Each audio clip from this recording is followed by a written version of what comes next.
అందరికీ నమస్తే. నేను మీ వంశీకృష్ణ. వార్తా కబుర్లకి స్వాగతం. తీగలాగితే డొంకంతా కదిలినట్లేనండి. ఇప్పుడు బయటకు వస్తున్నటువంటి ఒకే ఒక ఫోన్ నెంబర్ మొత్తం కల్తీనే ఈ వ్యవహారాన్ని కుదిపేస్తుందనే చెప్పవచ్చు. చిన్నప్పన్న ఎవరో కూడా నాకు తెలియదు, గతంలో ఎప్పుడూ పనిచేసి ఉండవచ్చు అంతే అని చెప్పినటువంటి వైవి సుబ్బారెడ్డి గారి మాటలు సిబిఐ సిట్ ఛార్జ్ షీట్ బయటికి రాగానే తుడిచిపెట్టుకుపోయాయనే చెప్పొచ్చండి. ఎందుకంటే ఆ ఛార్జ్ షీట్ లో ఉన్నటువంటి ఫోన్ నెంబర్ ఏదైతే ఉందో, ఛార్జ్ షీట్ లో మెన్షన్ చేసినటువంటి ఫోన్ నెంబర్ చిన్నప్పన్న వాడినటువంటి ఫోన్ నెంబర్ కాదు, అది వైవి సుబ్బారెడ్డి వాడినటువంటి నెంబర్. అదే నెంబర్తో లోక్సభ ఎంపీగా ఉన్నప్పుడు నో కాన్ఫిడెన్స్ మోషన్ లెటర్ ఇవ్వడం జరిగింది. అదే నెంబర్ వైవి సుబ్బారెడ్డి గారి లెటర్ హెడ్ మీద ఉండటం కూడా జరిగింది.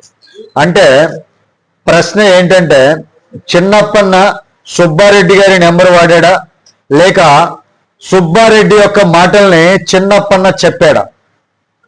టిటిడి చైర్మన్ గా ఉన్నటువంటి సమయంలో అదే నెంబర్ నుంచి బోలేబాబా డైరీకి ముడుపుల వ్యవహారం మీద కావచ్చు, ప్రొక్యూర్మెంట్ అధికారులతో మాట్లాడటం కావచ్చు, ఇవన్నీ ఎలా జరిగాయి? ఇది నాకు తెలియదు అనుకునేటటువంటి వ్యవహారం కాదు కదా. ఎందుకంటే వైవి సుబ్బారెడ్డి గారి నెంబర్ చిన్నప్పన్న వాడటానికి ఇవన్నీ వ్యవహారం నడిపించాడు అని చెప్పడానికి లేదు కదా. ఇది ప్లాన్డ్ ఆపరేషన్.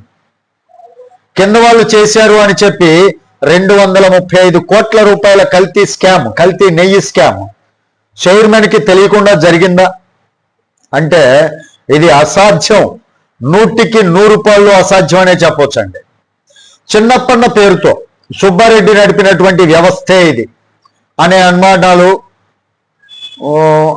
కాదు కానీ ఆధారాలతో కనిపిస్తున్నటువంటి నిజాలు అని చెప్పొచ్చు. ఎందుకంటే సిట్ ఏదైతే మనకి నివేదిక ఇచ్చిందో ఆ నివేదికలో ఉన్నటువంటి ఫోన్ నెంబర్ ఇదే చెప్తుందండి.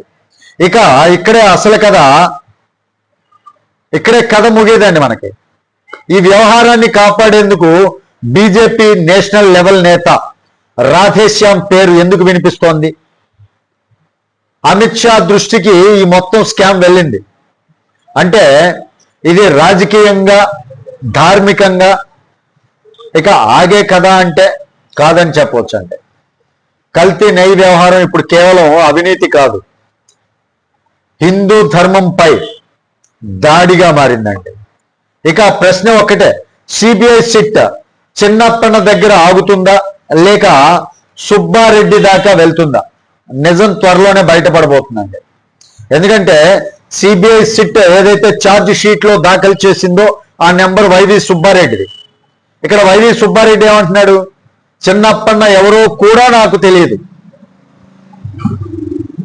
గతంలో పనిచేసి ఉండొచ్చు. అంటే చిన్నప్పన్న ఎవరో కూడా తెలియకుండానే చిన్నప్పన్న నెంబర్ అని చెప్పి సిట్ ఏదైతే దర్యాప్తులో నివేదికలో ఇచ్చిందో ఆ నెంబర్ వైవి సుబ్బారెడ్డి గారు దాఖలు చేసేటటువంటి లెటర్ హెడ్ పైన ఎందుకు ఉంది అనేటటువంటిదే క్వశ్చన్.